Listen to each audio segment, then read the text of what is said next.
And we are live once again, ladies and gentlemen. Welcome to Apartment 107. I'm your host, SB Global, Sugar Daddy Extraordinaire, Darnell Dollar. And we are honored to welcome our guest, a man you know from Judge Judy, the man, the officer, Mr. Byrd, ladies and gentlemen. How you doing? All right, man. All right, I'm good. Man, good to have you here. Great to have you here, man. I want to welcome y'all. I know y'all know my boy. He's my co-host, Joeryl Jackson, comedian. How y'all doing? Yeah. Hey. Okay, so the first question I got for you, Mr. Byrd. I was getting ready to flow on that, man. Get off. Hey, go. Hey, here back to Judge Judy, trying to tell you I don't want to be Rudy.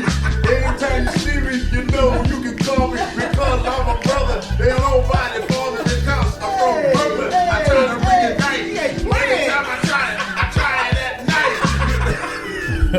night. You probably been waiting a long time to do that shit, Bird. It's like Hey, Byrd be rapping in the car, low key. I wasn't expecting that, Bird. God. Damn, Man, that was what's up. I'm tired of driving. This is hilarious. Mr. Petri Hawkins. Petri. Yes. Petri Hawkins. Had to correct you on the Petri He- because I had him thinking I didn't do no research. But go ahead. Go ahead. Yo, man. Yo, P. That's how, you know how brothers do. Like, they'll change your name. Yeah. You know, be like, Yo, P. Yo, What's P. up, man? So what's that brother's name? I don't know. I don't Something know. with a P, but Yo, P. Yo, P. You know. Mr. P, man. So look, how do you go from Petri to Byrd? Well, Byrd is my last name, and so you know, I've been stuck with both for over 60 years now. Okay. Wow. I did not say 60 years. Wow. That's what you said. Told your Oh, I age, said man. over. You done told I said your over age. 30 years. You done told your age. It's too late now, man. You We ain't can't editing that hear. shit Your out. audience can't hear. 30. Wow. Man, Mr. Byrd, man, you smooth, bro. You know what I mean? I always tripped off that, man. You, for that woman who has all that energy and that intensity and that attitude and that fire. Listen to me. I want you to shut up and listen. Hey, stop talking. Shut up and listen. Sit. Sit down. I don't want to hear noise.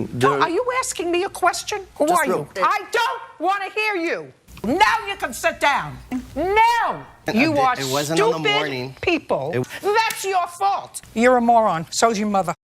You keep it real smooth, fam. How do you do that? Listen, I don't have a whole lot of choice in the matter.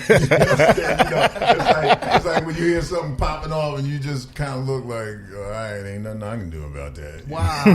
So there's an old saying: better to be silent and be thought a fool than to speak and remove all doubt. So I kind of flow with that. Wow. You know. Yeah.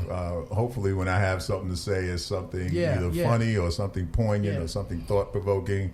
But I just stand there and I listen with the rest of America at whatever it is she getting ready to come off with.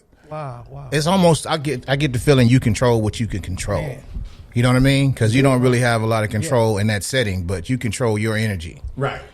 And it's so cool to be thought of as cool. Like whenever I meet somebody or whenever people write me, it's like, yo, you are so cool, and it's like, if you only knew, you need to change that C to an F.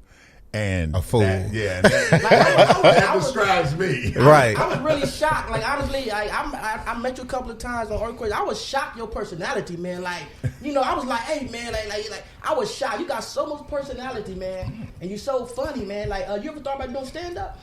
You know what? I used to do stand-up in Brooklyn. Wow. If anybody knows the Brooklyn audience, man. They rough, man. You better be funny. Yeah.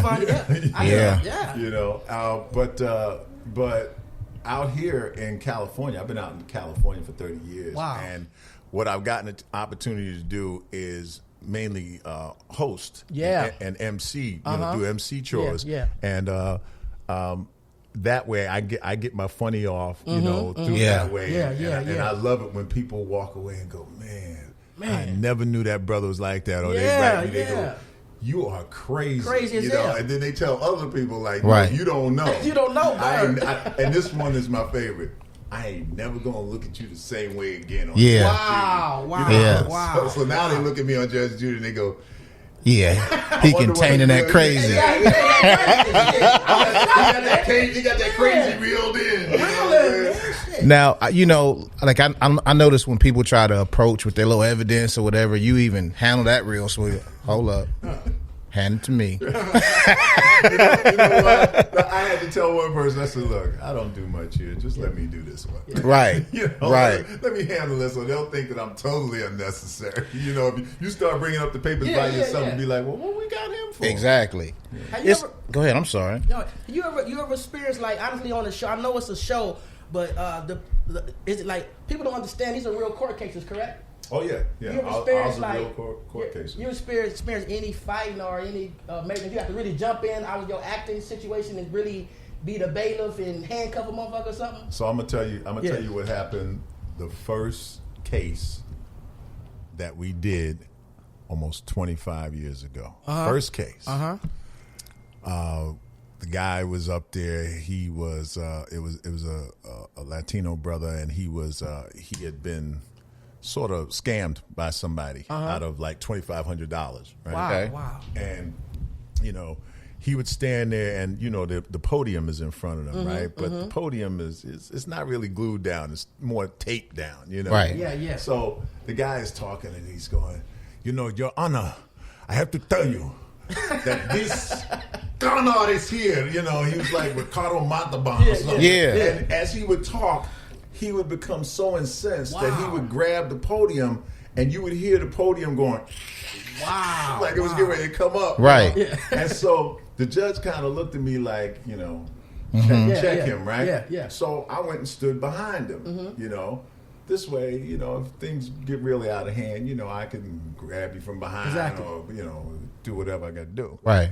And so after the case was over, they came up to me and they said, hey, you know, you handled that really well. Yeah, thanks. I said, Even that was cool. Go ahead. Cool ass nigga. Yeah, thanks. Where's the coffee truck? So they said, we need to ask you, like, you know, if anything went off, anything really happened, what would you do? I said, well, what are you indemnifying me to do? What do you? And they're like looking at me. I said, it's an insurance term. It means that you have me covered. Wow. Did I look that perplexed when you said that word? Because I was. I said, God damn. Okay. See, that's being in that court all the time. Go ahead. You ain't slick. You didn't learn that in school, nigga. a legal lawyer right now. You know something, man. Your Honor, apparently my client has been indemnified to perpetuate the impossible. You ever have somebody? Hold on. So what was they expecting you to do?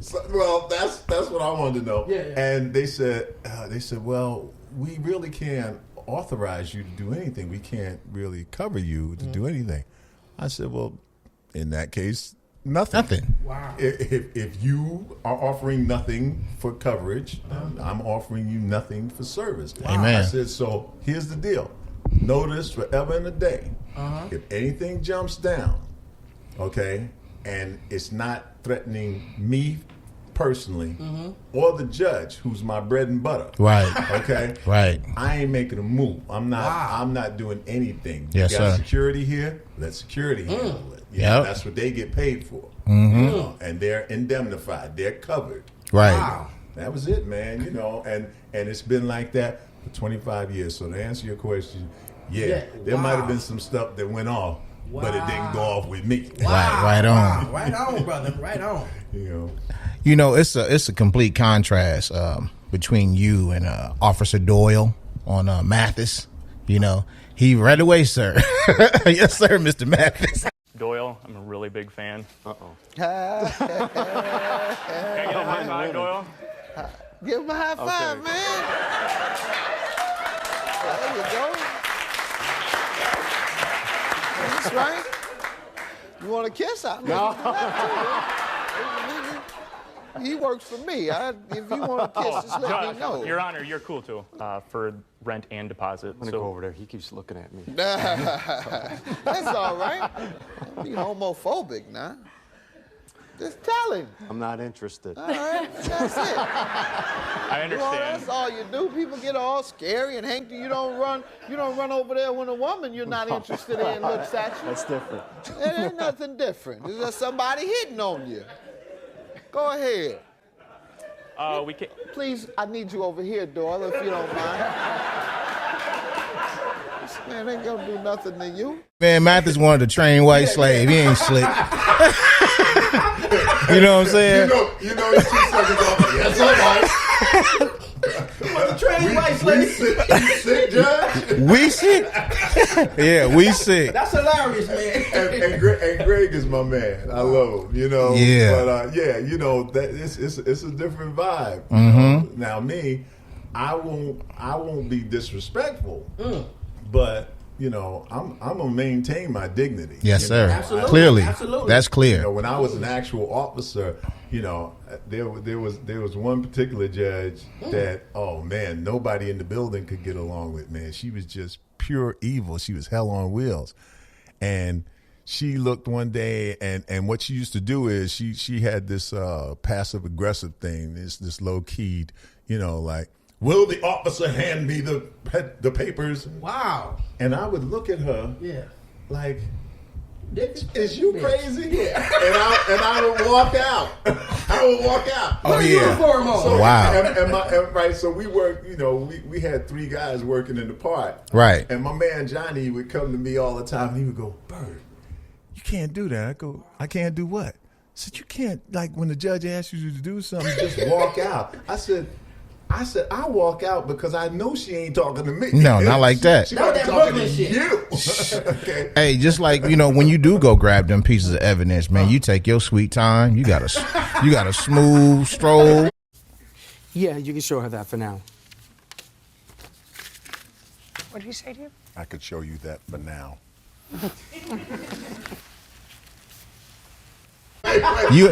Joel be hopping up on 2, you know what I'm saying? Be like a bunny rabbit. Now you know who I learned that. That's Look it. at that camera time. Right? That's Yeah. Oh. Tell Not me, hammer man. time, but Camera camera time. time. Okay. No. Yeah. No, because now Step and Fetch It, right? Right. The old actor, right? I know. Right?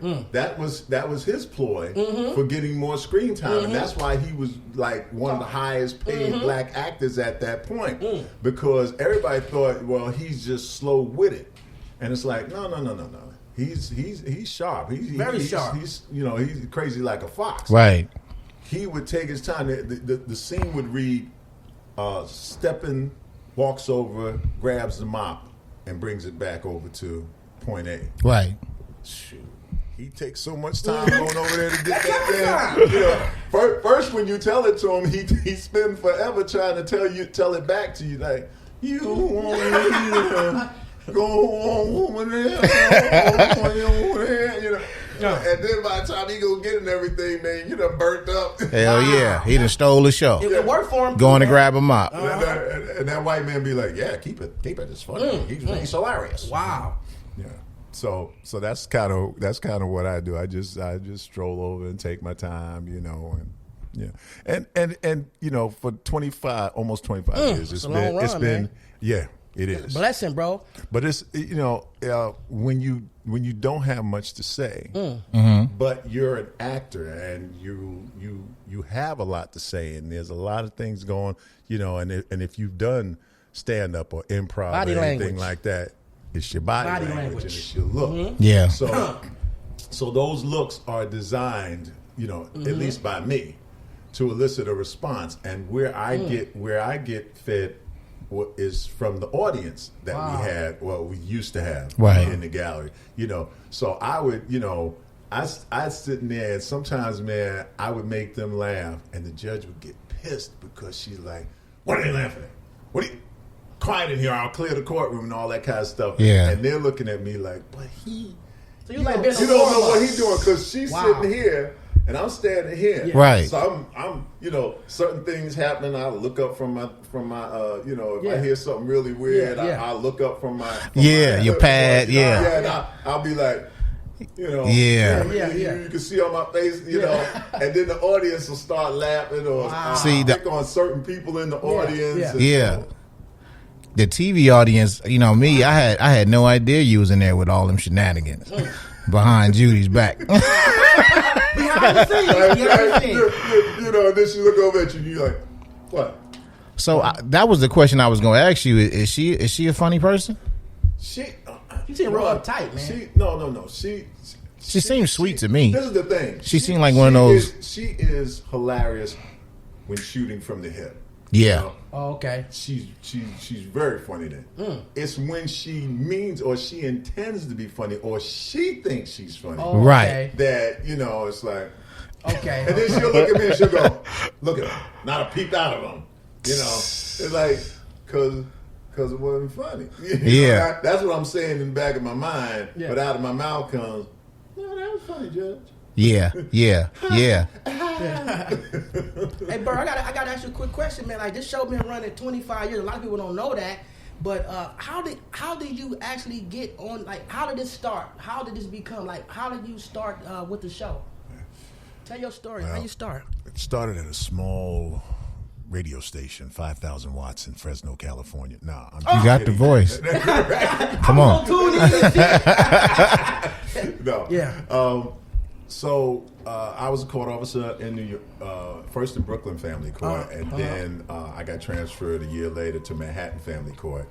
I worked with many judges in Manhattan Family Court, one of whom was Judge Judy Shineland. Wow.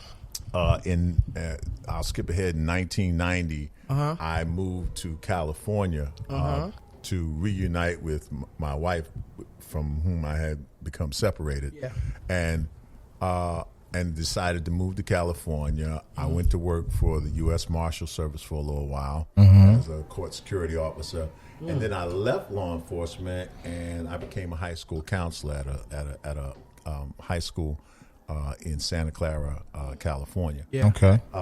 While there, one fateful day, I'm reading the paper, and I used to always read Liz Smith's gossip column because it would give me an idea, you know, give me a feeling of like being back in New York. And, you know, I used to like to read about the celebrities and the plays that were going on and all that. And I happened to be reading the column that day, and I get to the end of the column. And it says, "Oh, congratulations to Judge Judy Shineland, who has just written a book, Don't Pee on My Leg and Tell Me It's Raining." I was like, she stayed plugging that book. I never knew it was a book. I went, hey, I recognize that name, you know. Yeah. And said they were developing a TV show for her. Damn. I get excited, and I wrote her a letter to congratulate her. Now, I hadn't talked to her in 5 years. Wow. You know? So you already knew her prior to this? But I knew her prior. And he worked in her court. And so I decided to use the most modern technology available at that time for sending correspondence, which was fax machine. Okay. This is pre-computer, pre-cell phone, all that, right? And so I called back east, talked to one of the officers there. I said, "Hey, what's the fax number up in the judge's chambers? I want to send a letter to Judge Shineland." And I wrote her a letter. "Congratulations, God bless you. I hope things work out. You deserve it. P.S. If you ever need a bailiff, I still look good in uniform." Wow. Ha ha. Okay. Now, when I tell you truly, it was a joke, Right. You know, because she knew that much about me. That was all in the letter. I was a clown. That was all in the Wow. letter, right? I faxed the letter off. 3 weeks later, she calls my then wife at home. She got my number from one of my former coworkers. Okay. Who I stayed in touch with, and she called my home. My wife gave her my job number. She calls me at work, and she's like, "Officer Byrd, thank you for your letter and all of that." You know, she said, "And you were kidding at the end of your letter, but I'm serious. We need a bailiff." She said, "We tried it with a regular actor, and it's an unscripted show, and he really didn't know how I move and operate." Wow. She said, "And as I remember, you kind of crazy." I said, I'm still kind of crazy. She said, "Well, if you're crazy enough to try this with me, I'll I'll offer you the job. You know, if it's in my power, I'll offer you the job. And 6 months later, they flew me down to Southern California, my first time in L.A., and the rest, as they say, is history, man. They hired me on the spot. Man, that was a blessing, man. That was meant to be, bro. Yeah. You know, listen, I thank God for it all the time because, you know, like here I am at this point, 25 years in and having done this, and I'm wondering what my next phase is. You know, what's the next thing that's going to happen? And God is like, did you trust me then? Yeah. Wow, that's a testimony. Trust me now? Amen. Yeah. Okay, then don't worry about it. Either I'm going to have you sitting on the beach somewhere fishing and enjoying Mai Tais, or I have something else for you to do. Wow, and right so on. there's a couple of things, man, in the works right now that I couldn't have foreseen happening, let's say, even a year ago. And things are happening. So, you know, it ain't. You haven't heard the last of Officer Byrd, Of course, or at of least course. not the last of Byrd. Well, Of course. congratulations in advance. Drop that Yeah, off. good for that, man. Shit. Yeah, man. It looked like the good Lord didn't done fine by you, brother. You know what I mean? Blessed and highly favored. Wow, amen For to that. trying to reconcile. You know what I'm saying? With an ex. You know what I mean? Like all those moves, it didn't work out, but it worked out for together for good. You know what I'm saying? And it's funny. Today is my ex's birthday. So really? So I gotta send some flowers when I get out of here. 'Cause Look at it. Your ex? Look at it. Oh, your ex? Hey, man. His wife know he a smooth cat. She knows. You too smooth, brother. That's the mother of three. Oh, okay, of okay. three- I didn't know that. Three of So, my kids, okay. you know. So I just always, want to make sure.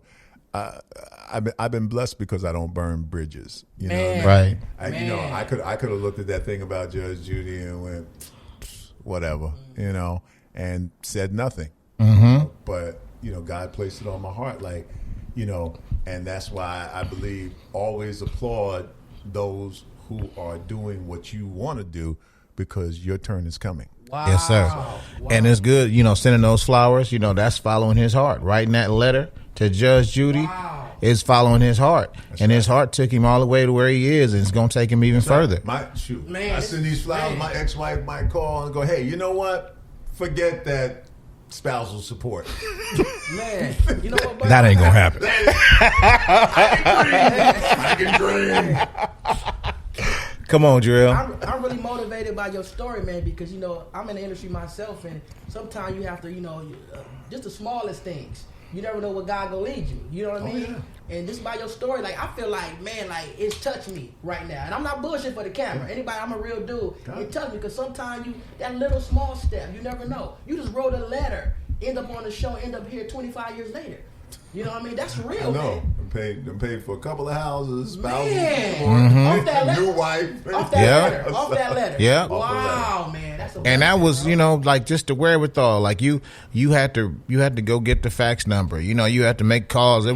You had that effort. That was something that was in you, and you followed it, man. Yeah. I always think, man, it's funny. I always think if I had to get an envelope, because I wrote the letter out longhand. Okay. I wrote it out longhand. But if I had to get get an envelope and, stamp and all that kind of stuff. But fortunately, because I was at the school, the fax machine was available to me. It was free. So it's like, okay, I can get almost immediate gratification knowing that she got the letter. Wow. And that was my whole thing, to just make sure that she got the letter and that she knew that I wished her well. That selfless act. You know what I mean? Yes, you're right. You know what I mean? You right. see what happens when you do for others. You know what I'm saying? The Lord will take care of you. Right. Being humble. Having a good heart, man. That's crazy, man.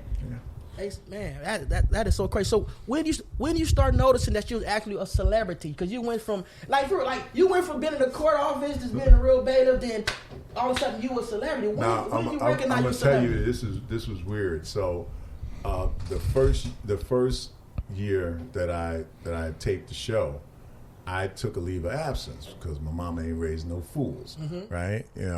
All right, this gonna work out, and you gonna make your money in Hollywood. When God does something, at first, when it looks unbelievable, you like, Lloyd, you sure? Wait a minute. You sure this is you? And if it's you, you sure this is the way you want me to go? Right. So I said, well, okay. I'm gonna do what my mama told me, which is, don't jump from the frying pan into the fire. Make sure that you have some place to land if you jump. So I took a leave of absence from the school, and we taped from July to I think the following February, and then February was the new semester at school. So my 6 months leave of absence was up. Right. And so I went back to the school, and that's when I knew I was a celebrity. Wow. That's my first taste of celebrity. So no ego tripping or what? No, well, here's the funny thing. Okay, it's one thing if you got a show that comes out of the gate and is struggling. Okay. Judge Judy came out of the gate blazing. Like gangbusters, man. We it was unprecedented. We opened in 98% of the markets. We were a syndicated show anyway. That's hot. And we opened in 98% of the markets. Damn. I mean, and to rave reviews, just like everybody got hooked on to Judge Judy. Yeah. So when I came back to the school, parents were bringing their kids to me like, come here. Officer Byrd, Mr. Byrd, Byrd. Yeah. Because they already knew me. And I was the only black man on campus, okay? This school was like 1,800 kids. It was 1% black. It was half, almost 50% Asian, 50% white, that type of deal, So I'm the only black man there, right?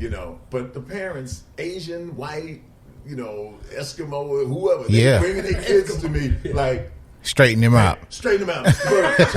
Tell him what Judge Judy will do to him. I'm like, was Judge Judy wearing that lace collar before she got on television? She was. She always wore that lace collar. Always, that was her kind of. I think it was her symbolism of femininity. Of femininity, but it was like putting a lace collar on your pit bull. Okay. Yeah. He gonna bite the shit out of you. I don't care. Either way. Don't let the lace fool you. He will chew your ass up. So, you being a counselor, clearly you are educated, brother. What for the most part. What college did you go to? I went to John Jay College of Criminal Justice in New York. Okay. And I got my bachelor's degree in criminal justice at John Jay. Wow. So how was you able to parlay that into the counseling job?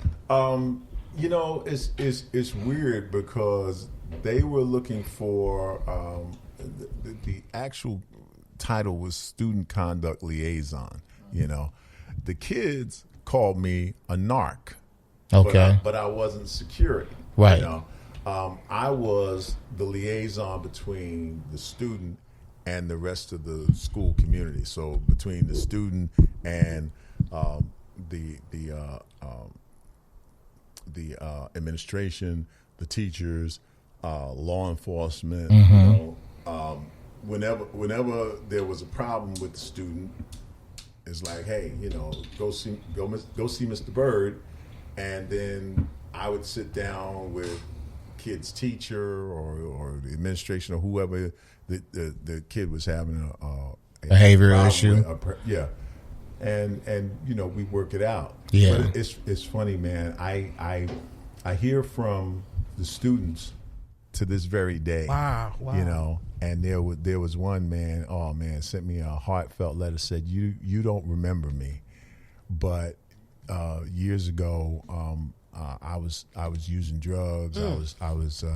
I stayed high all the time, she said, and I remember you telling me that if I wasn't going to care about myself, how was I going to expect anybody else to care about me? Wow. And then you told me that you cared about me, and so but you wasn't going to force me to do anything that I didn't want to do. Right. She said, and it was that first time that I woke up and realized that I had to care about me. My parents didn't really care about me all that much, and my peers were just hanging around me to get high and everything, but she said I didn't know what it was to have somebody really care, and she's like, thank you, and I have children, and I use some of the lessons that you taught me in dealing with them. I'm like, wow. Wow. You know, and Wow. it's like it's humbling, man. Yeah. It's humbling, you know, because I have 4 kids of my own, and you know, I always told my kids, I hope that if you can't talk to me,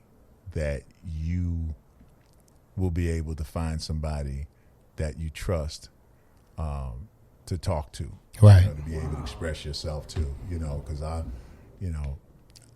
know, you know, the Bible says the prophet is not without honor except in his own land or his own home. Yes, sir. So, you know, Jesus's people wasn't accepting that he was, you know, truly not only the Son of God but God in the flesh. They were like, They didn't want to Joseph hear and him. Mary's boy, get out of here. Right. You know? Boy, yeah. And that's how your kids treat you. Like Exactly. you could be the wisest person on the planet, real man. stuff. You know, you could be TD Jakes, you could be Barack Obama, Yeah. and your kids could be like, Dad, Yeah. oh my God, he Hey. is such a pill. Yeah, You know? they didn't heard him fart too many times. Right. You regular as they come. Right.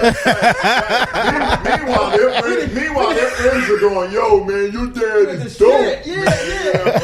Like, I don't understand. If I had a dad like that, man, I'd never leave home. You know. Wow.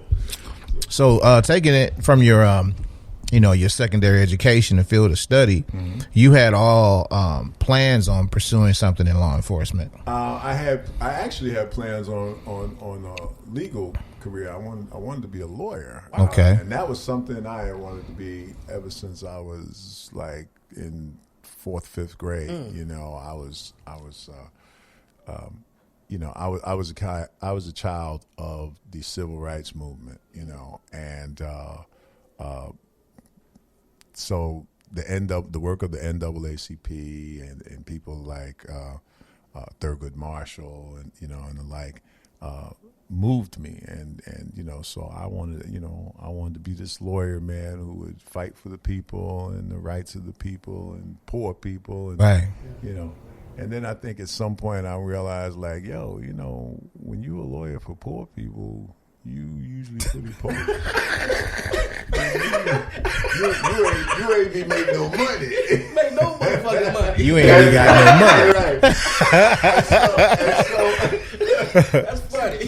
But to show you how funny God's sense of humor is, he's like, I was working in the administration building at a large hospital in Brooklyn, and I found out that my oldest daughter's mother was pregnant. Okay. And I was like, man, I got to get a better job. I got to get more money. I got a baby on the way. Right. So I took the New York State court officers test. Wow. You know, and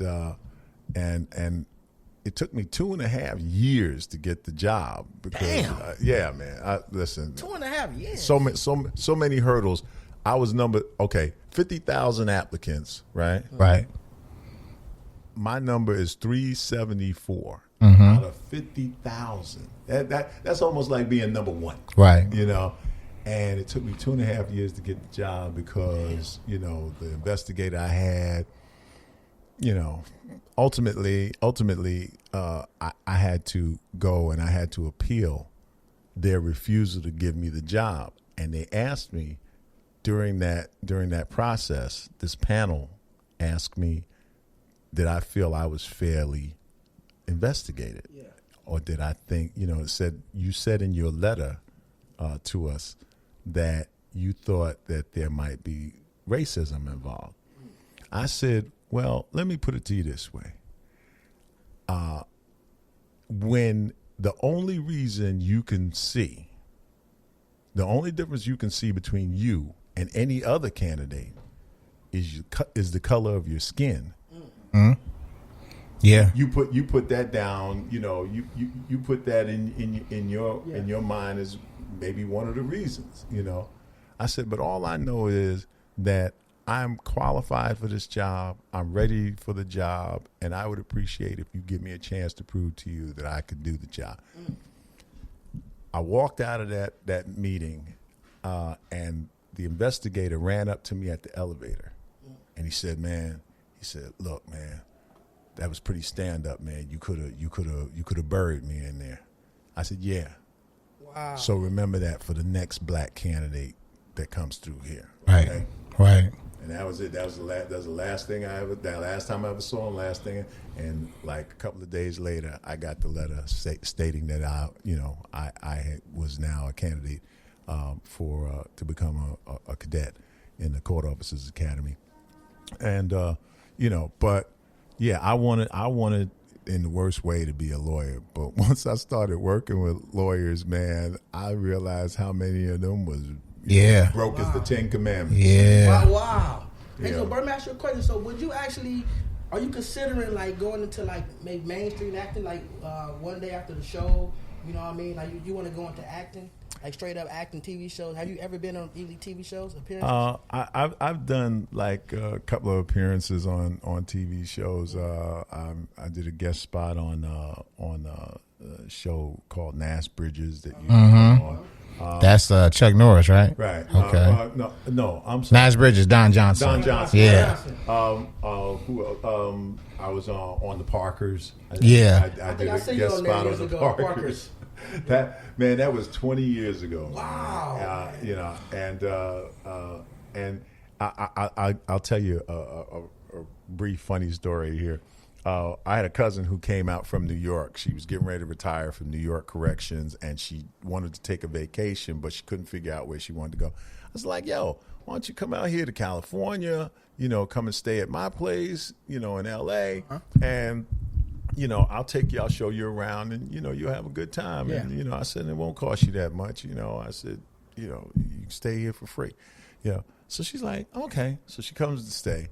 And I'll never forget, we were talking one night, and we were talking about her favorite actress, which was Whoopi Goldberg, and how, she loved Whoopi Goldberg's performance in Ghost and all of that. So we're talking about this one night at my apartment.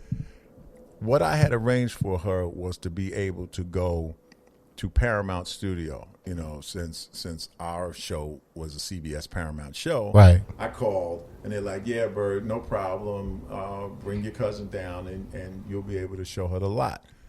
We go to the lot. We're walking through the old. There's a scene. There's a setup like old New York. Yeah. Okay. That's what it looks like, on that particular part of the lot. I Right. think I've been over there. So we're walking through there, right? And I said, yo, the guy was like, hey, you got to hold on before, he said, are you here to see anybody? He said, because they're filming Everybody Hates Chris, right? Mm-hmm. So I said, yeah. We're here to see somebody, play it off, Yeah. Right. So then when they cut, we were able to walk through, and I'm telling my cousin, look, just let's get some pictures right quick, and let's get out of here before they figure out that we don't belong here. Right. We're walking off, and behind me, I hear some people talking, right? I look over my shoulder. Whoopi Goldberg. Wow. Whoop-de-doo. Whoopi Goldberg. Yeah. And so I said, look, cuz, don't turn around now. I said, but Whoopi Goldberg is behind us. And if you play your cards right, I think I may be able to get you a picture with Yeah. her. My cousin turns around like full, like Whoopee!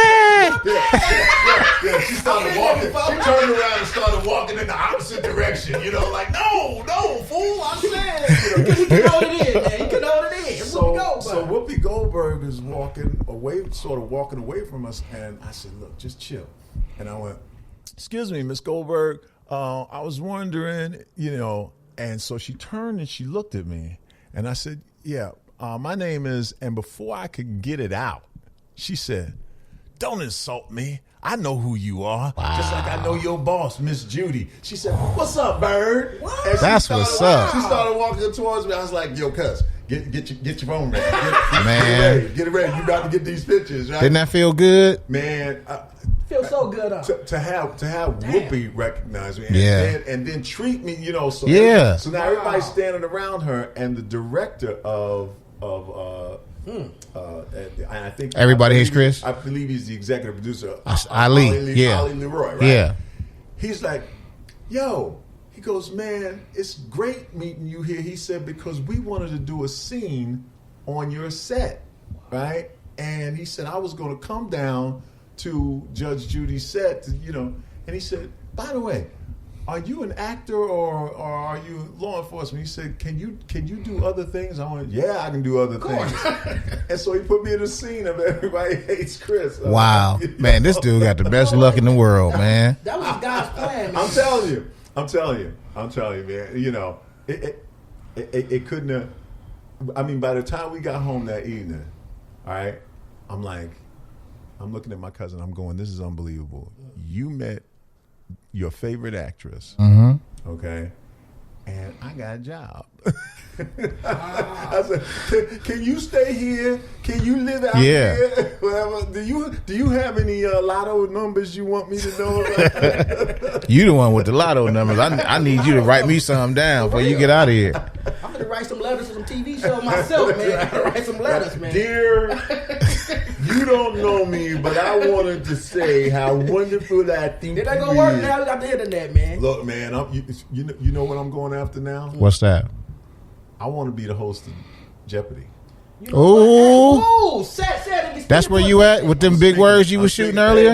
Hey man, speaking to assistant. I want to do what Alex Trebek do. You ever see Alex Trebek like when you wrong, he give you the right answer, but he seemed like you should have known that. Yeah. He's like, oh, I'm sorry, the correct answer was je ne sais quoi. What is je ne sais quoi? Right. You be like, yeah, Alex, okay. So really, you really like to be the host of Jeopardy? I would love to be the host of Jeopardy. Knowing your luck and your blessings, man, I believe that you can get that, man. Bro. I believe you will get it, man. I think this is the killer, man. If it is meant to be, and if it's in God's will, not just for you to, for it to benefit you, right? But for you to be a blessing with it. Yes, sir. Yes, sir. Then I believe with all my heart that God will make it happen. But it's something, man. I mean, I played Jeopardy for so long that I can tell you who the host of Jeopardy was before Alex Trebek. Wow. Who was it? See, y'all kids, man. Y'all. I never knew Jeopardy existed before Alex Trebek. I didn't either. Yeah, man. A cat named Art Fleming. Okay. And but I mean, I know Jeopardy from eons ago. So you a sharp dude, man. I love trivia. You gotta be smart I think that's the only reason that I'm as well read as I am. Is like stuff that you learn in school. You go, where am I going to use that? Jeopardy. So you read books? You a connoisseur of books? I do. I love good books. Yeah. And I'll be honest with you. There's probably a lot of books I should have read.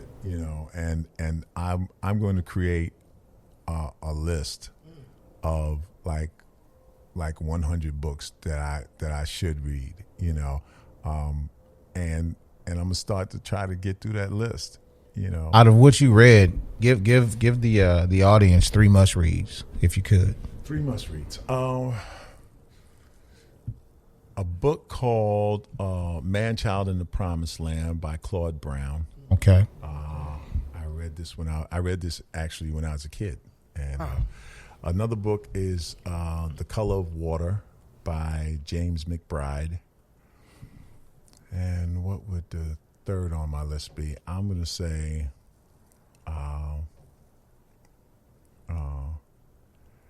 you can all you want, because I shorten it on the edit. Don't feel no pressure on it. No, I think it's called The History of the United States by I think the guy's name is Howard Zinn. Okay.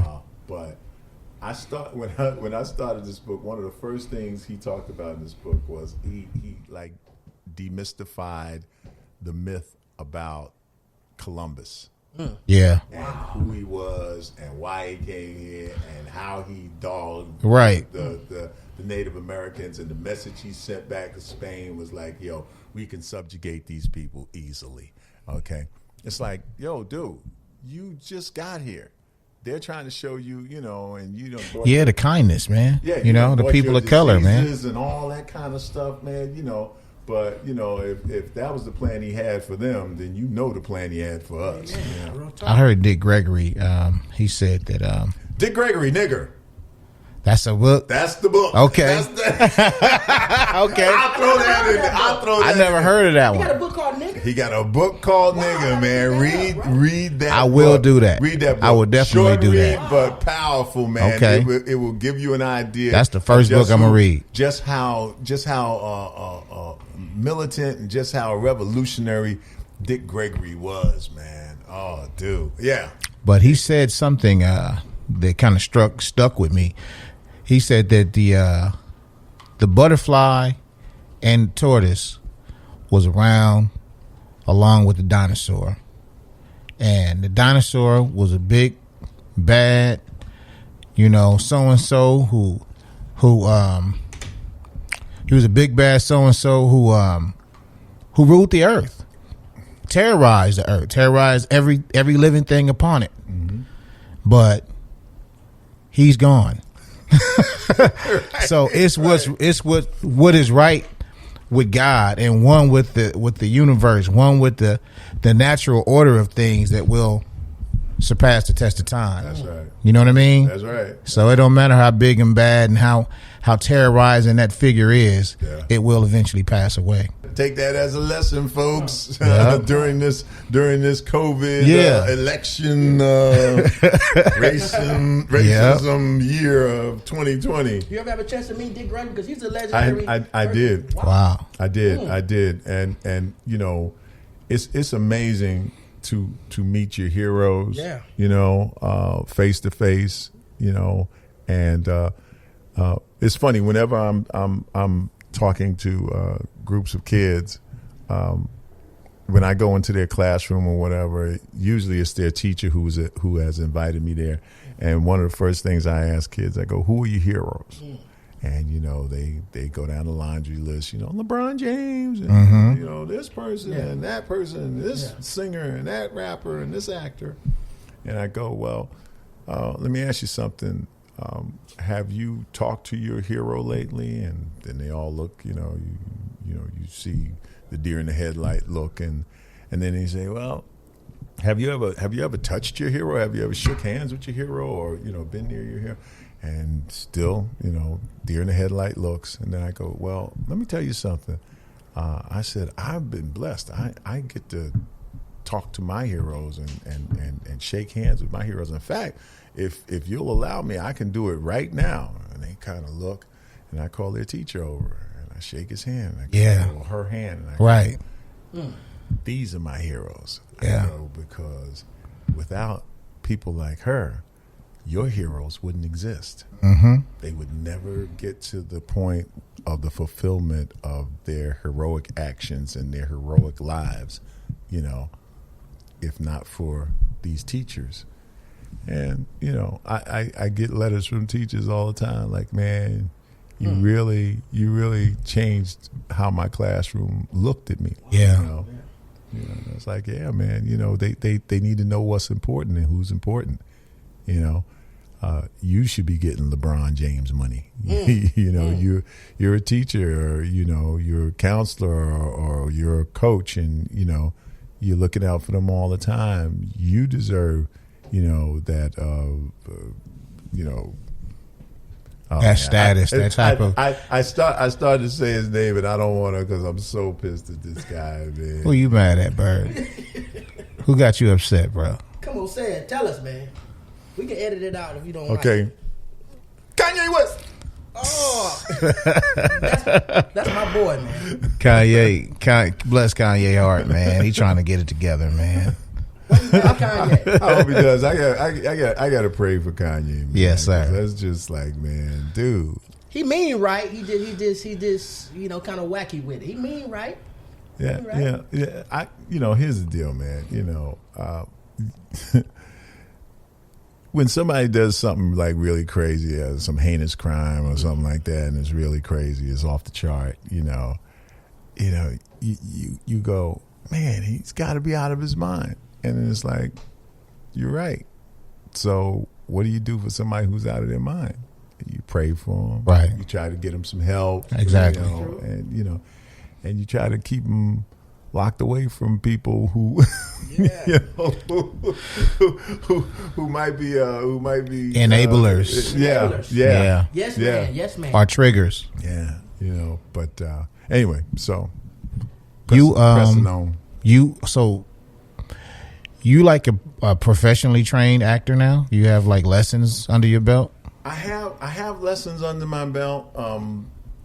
I've done, you know, workshops for voiceover and stuff like that. Okay. A lot of improv workshops, you know, line study and all that. But it's funny, you know, some things are just I don't know. Some things are just given to you, you know, and they're in you, right? You know, so it's funny when I do impersonations, all my friends know me for that. Okay, you know, like I will call up and they'll be like, the way we know it's you is that whatever voice comes out of that phone, whatever famous voice comes out of that phone, we know ain't no way in hell that person called you. That's got to be Bird. So okay, hold on. Let me do this. Let me do this because it's the way I want to do it. I want us to have to guess what you're doing. I mean, that's how we know how good you are. Okay. So give me a couple of them if you can. All right. So look. I'm telling both you some of them. No, don't fuck with me. Like some of my bitch. Yeah. Because I'm trying. That was trying. Y'all gotta pray for me. I'm praying for you, bro. Pray for me, bro. You come in all that. I ain't fucking with you. I got places to be. Wow. The late great Bernard McCullough, man. Rest in peace. I never met this guy. Wow. And I've had people who were in movies with him and everything just like tear up when I start doing them. You know, it's like, Bird, you never met him? I go, nah, man. It's just, you know. I think Joeryl met him. You met him before? You know what? I almost met him, but his security got in the way. Oh. It happens a lot. No, Mr. McCullough. Yo. I don't know this. No. Punch him in the throat. Get the fuck out of here. Oh, man. You got one more? One more for. Give me one more, man. My favorite, I won a contest one time, which was a trip from California to Disney World. Right? Okay, Florida, Orlando. right? You know, 4-day stay and all that kind of stuff. I won it with this impersonation. So, what I tried to say is that a lot of people don't understand when you come with the thing, and I'm the judge. Now, if I was Bill Cosby's lawyer, okay, he couldn't have done no worse. I'd have put him on the stand. Yeah, he's the world's greatest storyteller. Yeah, he'd have been able to convince. He is compelling. So he'd have gotten on the stand and went, yeah, because I would like for you to look at the women's who have accused me of this. I maintain they drugged me. There's no way in hell that I would have ever done. Have you seen my wife Camille? She's beautiful, and these people are piglets. Oh my God! So wow, man, that was amazing, that was Bird. great, Bird. Man, that was like the best Bill Cosby ever heard. You and Eddie Murphy are like, you know what I'm saying? I never knew the bailiffs would do, like, man, you fucking hilarious, man. Hilarious, bro. Well, I appreciate that. I'm about to book you for a show, bro. You hilarious, man. I appreciate So that. do you have like a hired agent that books you for your television I am movie gigs? It's funny. I'm currently interviewing agents. Okay. So I have not one, but I have two managers, and I don't know how I wound up with it. Because you got all that money to give people. What do you mean? 15%? 15%? Okay. All right. Go to work. You know. But I would love a hungry ass agent. Right? Yeah. Yeah, I don't want anybody super spectacular. They way above Right. You know, They gotta like fight for you know, you. I call and then They got 100 other people they busy with. He'll get back to you and all that. I want that hungry ass agent working out his car. You know, he like he on his cell phone. Yeah, no, don't worry about it. I'm right here in my office. No, don't worry about it. I got your paperwork right. Yep. Wait a minute, who is this again? Yep. Yeah. But I want that D-list guy who has that A-list hustle. Yes, sir. You know, to say, hey, listen, this is where this audition is, or this is where you have to send it. Right. You know, and just keep me auditioning, because come on, let's face it, the more times I'm in the batting cage, That's real you shit. understand, the more time I'm up at bat, the better chance I got of hitting the home run. Absolutely. You know, but if I'm not up at bat at all, you know, yo, put me in, coach. Yeah. You know? I had to fire my agent the same reason, because, you know, like you said, you know, you're going to audition once every 2 months. How can I book a job? But it's always the small ones that's hungry, that work hard for. These big time ones, they got too many top names. They not gonna fuck with you like that, man. Yeah. Wow. You know, so I'm, you know, I had an agent get mad at me one time because I said, he called me up one day and he said, hey, listen, I wanted to talk to you. Some of the agents here at the agency, they feel that you feel that you're above going out on certain auditions. They just felt it. Huh? Yeah. So wait a minute. Now I'm on a nationally syndicated TV show, the #1 nationally syndicated TV show. It's not that I can't.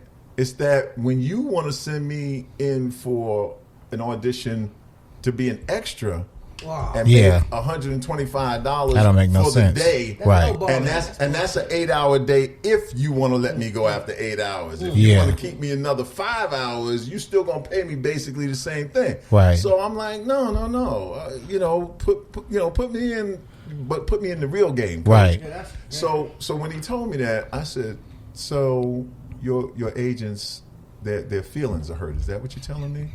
You know.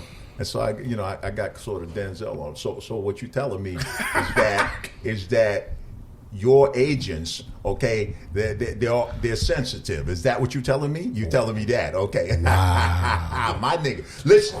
Let me tell you something, okay? So here's what the deal is. You're the pimp, and I'm the hoe. You point to where you think they want to fuck me, and I go over there and I shake my ass. And I go over there and I let them do what they have to do, okay? And then you sit back, and if I get one of them, you get 10% just for pointing. Wow. How about that? Wow. Okay? All right? Okay. It doesn't work that way. Okay. All right? Okay. Look. Now I gotta go. Ain't that it? Ain't that it? Oh, my God. Man, Mr. Byrd, man. Byrd, man. Officer Byrd. Hey, Byrd, man, I appreciate you, man, coming to conversate with us, man, and share all your comedy and your impressions and just your life and, you know what I'm saying, your career, man, and Thank you. You know what I mean? Like, you really blessed us here today, man. That's good looking out, family. Thank you. I had a good time, man. I had a great time, man. And keep doing what y'all doing, man. Yes, sir. This is good. Y'all, you know, and y'all crazy, so crazy works. Trust me. Yes, sir. Yes, sir. This is one of the best interviews I've been a part of, man, because some people come to interviews and they don't be they self. You know how that baby uptight, hold back thing, man. This was a very good interview, man. I can't wait till it get out there, man. Appreciate you, sir. I believe I heard you say that on the last guy. What you It's all right. Hey, anything. That nigga's a fool, boy. No. Boy. Some interviews are hard, They man. are. They like you got to suffer through them. This was dope. Hey, thank you, For man. sure. Thank you. Anything you want the people to know before we go? Man, listen, Byrd the Bailiff, BYRD the Bailiff. If you don't know how to spell bailiff, look it up. Okay, that's why you got Google. Yeah. That's on Instagram and Twitter, and it's Petri Hawkins-Byrd on Facebook. My wife and I, every Tuesday at 6 p.m. Pacific Standard Time, we do on IGTV a thing we call Bonding with Byrd. Her last name is Bond. My last name is Byrd, so Bonding with Byrd. come in. We talk about hot topics. We interview people. You never know what's going to happen on there, but come in and check us out and look for good things in the future from me. Yes, sir. Hopefully you get that Jeopardy gig, bro. Oh, man. Got to get that agent first, though. It's gonna happen. Right, it's going to happen right after I get the gig. Right? Hell yeah. Like, some people are going to be lined up to be my agent. Hey, man, you need an agent? Yeah, No. no. Not really. Hey, man, y'all come back, man. Check us out, man. It's SB Global, Apartment 107. Peace.